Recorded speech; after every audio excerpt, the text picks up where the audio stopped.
Hi everyone, my name is Neil and welcome to the channel.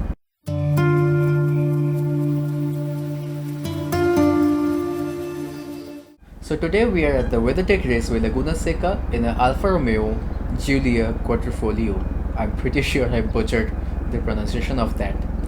Anyway, so as we discussed in the last video, we are at the Weathertech Raceway Laguna Seca this week. We are going to choose 5 cars, one for each day. Today we are in the Alfa Romeo. Yesterday we were in the Lotus Elise Supercharged. So let's get right into it. First of all, we are going to have a 5-lap race with the AI set at 100% with a bunch of the same cars to see what a fast competitive lap time looks like in this car at this track. And then we are going to have a 10-lap session of hot lapping where we try to chase down the fastest lap, see how far ahead or how close we can get to the time, and in the end we'll get to the breakdown where we will deep dive into each braking point, turn in, exit, technical stuff like that. See you at the end of the race. So here we are at the end of the race. So it was a competitive one. The times may not reflect that, but it was a nice race. So 136.702 is what I have managed. I've actually managed purple sector in all the 3 sectors here. If you look closely though, the sector 1 and sector 3 times that I've managed are pretty much even with what others have managed as well. I mean 36.5 in sector 1, 2 other cars have done that, 28.2 in the final sector. There are 4 cars in fact in 28.3. But obviously in the middle sector I was 9/10 of a second faster than the second quickest car here. So overall it's quite a substantial difference. I mean the second fastest car in terms of lap time I can say is car number 6 with a 137.241. So more than half a second of difference there. Nice. Let's get to hot lapping then. So before starting the hot laps, I'm going to set up the car. I'm not going to touch any of the alignment and suspension related components, even the tires. As you can see, this car has a street compound and a hypercar road compound, which was a stock one, so I'm going to use that because that's what the race cars were running during the race. So the only thing I'm going to change is turn the traction control off because that's what a driver realistically has access to from his seat. So it will be a 10-lap session and we're going to chase down that 136.7 that we managed during the race, and let's get right into it. Alright, here you go, starting the first lap. And if I don't have any major hiccups during the rest of the session, this lap is going to be the slowest because the tires are cold basically, and it takes a lap to warm up properly before you can set those sweet lap times. So let's talk about the car first. So Alfa Romeo, you might have heard of them. They're from Italy and they're quite an old company at this point. They've had the initial share of success in Formula 1 in the initial days of Formula 1, and over the past few years, actually past few decades per se, they have built some iconic and beautiful sports cars and sports sedans. And this is the latest sports sedan in the lineup. A 510 horsepower rival to the, actually not even a rival, it's a nemesis to the BMW M3, Mercedes 663 AMG, Audi RS4, stuff like that. Because even in the face of stiff competition from more established rivals, The Giulia Quadrifoglio has been the most critically acclaimed of the lot. So, a 139.266. Way off from the time we are chasing, but the first lap is supposed to be way off.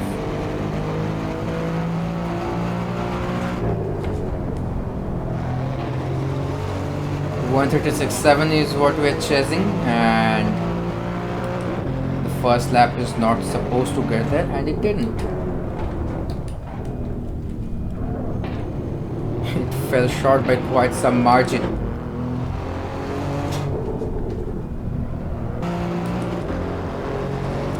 .136.946. That's what improvement looks like, but we're still not there. We're still not at 136.7. So we've got some work to do. Right, so one interesting thing about this 2.9 liter twin turbo V6 under the hood.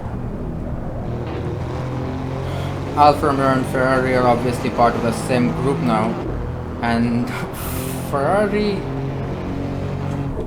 they're adamant that this V6 is definitely not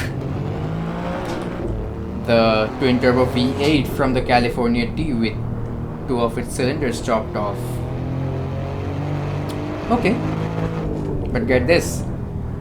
This engine has the same V angle, it has the same bore and stroke as that Ferrari V8. So, Ferrari, are you sure?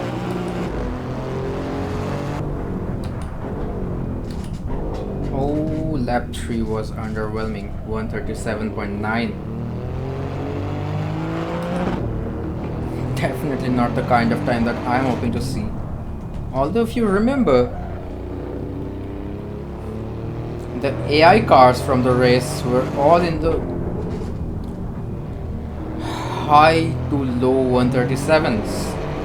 It's worth pointing out at this point though that the car you see in the game is a manual.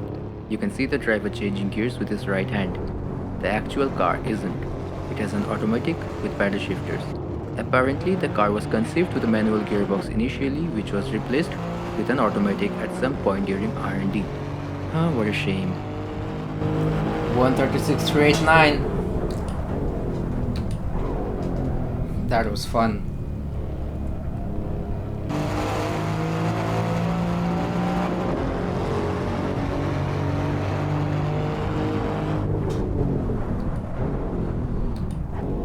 So, a solid last lap as well, 136.669. But that obviously wasn't the fastest lap, it was lap 5. So here are the results, and the fastest lap that I have managed is 136.389. Quite good. If you look at the sector times, sector 1 was 36.935, which was not the fastest. Actually, it was the 4th fastest overall, the fastest being lap 7, where I've managed a 36.797.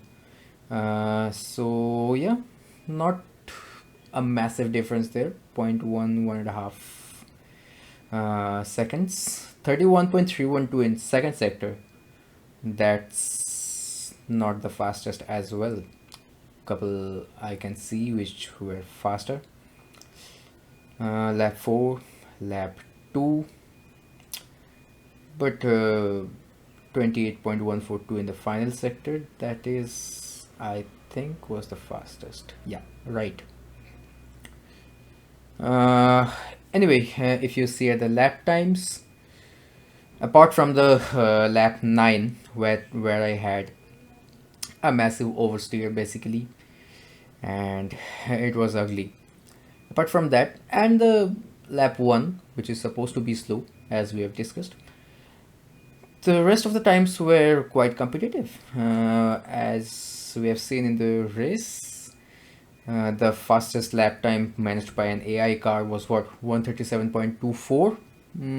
So yeah, All my other lap times were either in the vicinity of. Lap 3 was slightly slower, 137.9. So 136.389 has been the fastest that I have managed in the 10 lap session that I've had. Anyway, time for the breakdown. Beginning on the main straight as we go across the line to start the lap. Flat out through turn 1. The next corner is turn 2, the Andretti hairpin. Keep your eye on the white and blue curves on the right side. Where the pattern ends is where we brake hard. Now the engine being in front of the cockpit means the front end of this car has immense grip under braking, so you can carry your braking zone quite a bit into the corner. Midway through the corner, gently start accelerating as you float the throttle on the exit. Coming up is turn 3. You want to time your brakes right at marker 2. Don't brake too hard, this is not a hard braking zone. Again, midway through the corner, gently start accelerating. Next up is turn 4. Similar to turn 3, you want to time your brakes at marker 2. Don't put too much pressure. This is a fast right-hander, so you can start accelerating early. Coming up is turn 5. Start braking at marker 3 and gently put on full pressure by the time you meet marker 2. Again, you can carry a lot of your braking into the corner, kiss the banking at the apex and apply full throttle as you exit. Coming up is turn 6, my favorite corner of the track. Here you want to time your brakes right at mark 2. Just give it a dab and let the car roll. Accelerating hard towards turn 7, which is just a braking zone for the upcoming turn 8 and 8A. The most famous corner of the track, the corkscrew. As soon as you get past the tight left-hander, flow into the right-hander and start accelerating hard towards turn 9 now. Just give it a dab of brakes to control your speed and gently start accelerating before even you hit the mid corner. There is a fast left-hander, so you can get by accelerating early. Turn 10 is critical. You want to brake hard, as close to marker 2 as you can possibly get. Don't get past marker 2 or you will overshoot the corner. Use the banking at the apex to carry maximum speed out of the corner towards the final corner, turn 11. Time your brakes right in the middle of marker 3 and marker 2. Again, similar to turn 1, you can carry your braking a long way into the corner, but midway through the corner, let go of the brakes and start accelerating immediately. Don't let the car roll, as it's a slow corner and you run a chance of understeering and ruining your chances of a good exit into the main straight. After that is just a cruise down the straight and across the line in 136.389. So that's it for today. Let me know your thoughts down in the comment box below. It's still a fresh channel. I'm open to suggestions. While you're down there, hit your favorite buttons, like, share, subscribe and the bell notification icon, and I'll see you in the next video. Until then, drive hard, drive safe. Take care.